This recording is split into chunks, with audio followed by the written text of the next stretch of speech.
અમદાવાદ કે જ્યાં paying guest એટલે કે પીજીમાં ફરી બબાલ થઈ। શહેરમાં આનંદનગર વિસ્તારમાં રેડિયો મિર્ચી રોડ પરના નીલકંઠ એલિગન્સમાં મોડી રાત્રે વિવાદ થયો। સ્થાનિકોએ આરોપ લગાવ્યો કે પીજીમાં રહેતા યુવકો સોસાયટીના નિયમોનું પાલન નથી કરતા અને દાદાગીરી સાથે યુવતીઓની છેડતી કરે છે।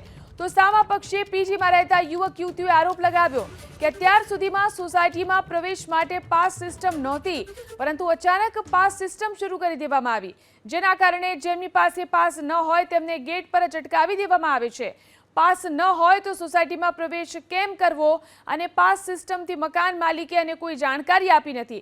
આ ઘટનાને પગલે તાત્કાલિક પોલીસ દોડી આવી અને મામલો શાંત પાડ્યો। અમદાવાદમાં પીજીની બબાલની આ પ્રથમ ઘટના નથી। આ પહેલા પણ શિવરંજની અને તલતેજ વિસ્તારમાં આ પ્રકારની બબાલ થઈ ચૂકી છે। બેચલર લોકોથી આ લોકોને પ્રોબ્લેમ છે। એ લોકો એવું કહે છે કે બેચલર અહીંયાથી નીકળો 30 જૂનથી, અને એ લોકો એવા એલિગન્સ લગાવે છે કે છોકરીઓ અહીંયા ધંધા કરે છે અને છોકરીઓ અહીંયા પ્રોસ્ટિટ્યુશન કરે છે, એવી આ લોકો એલિગન્સ લગાવે છે અને અમે લોકોને लिटरली धमकी आपे कि तुम यहीं थी निकलो। पहले इन लोगों ने क्या किया, फैमिली वालों से बात किया तो हम लोग बाहर खड़े थे। उसके बाद क्या हुआ कि हम लोग से बात करना तो हमसे बात भी नहीं करनी थी। आंटी आके धक्का मार रही है और कहती है कि छोटे छोटे कपड़े पहन के यहाँ पे लड़कियाँ, एक लड़की 3 लड़कियाँ चिपकी रहती है और उसके बाद बोलती है कि ये लोग प्रोस्टिट्यूशन है, धंधा करे। हम धंधा करने वाले दिख रहे हैं। 12 वागे आऊँ હું બી મારા કપડા પણ આ લોકોને જરાય મતલબ કે સાવ સંસ્કારને નેઠે મૂકી દીધા છે। કાલ રાત્રે છોકરાઓ છોકરીના રૂમમાં બી હોય છે। એ અમે અહીંયા જોયું છે ને, વિધાઉટ પોલીસ એગ્રીમેન્ટ વગર એ લોકો અહીંયા પોલીસ વાળાએ બી પકડ્યા છે।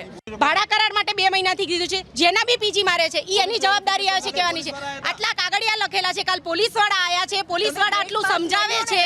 છોકરાને કાલે રાત્રે કાઢ્યો છે અહીંયા આગળ, પોલીસ વેરિફિકેશન નથી। પીજી ચલાવનારો 1 કે 2 દિવસ માટે પણ લોકોને ભાડે આપે છે અને છેલ્લા 3 દિવસથી એ લોકોને કન્ટિન્યુઅસ ફોન કર્યા પછી બી ગલ્લા તલ્લા કરીને અત્યારે જે એ લોકોએ ભાડા કરાર જમા કરાવ્યા છે, આપ આવીને તમે ચેક કરો, તમે વિડીયોગ્રાફી લો, દરેક ભાડા કરાર ફરજી છે।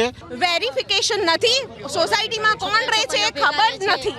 તમને તમારી સોસાયટીમાં કોણ મેમ્બર રહે છે એ ખબર તો હોવી જોઈએ ને। તમારી સોસાયટીમાં કોઈ બી આવી ગયું કે હું અહીંયા રહું, એનું પ્રમાણપત્ર શું? એક જણા એજન્ટો 17 18 ફ્લેટ લઈ અને 5 7 જણની જગ્યાએ 8 10 જણા રાખે છે અને અહીંયા ન્યુસન્સ વધારે છે।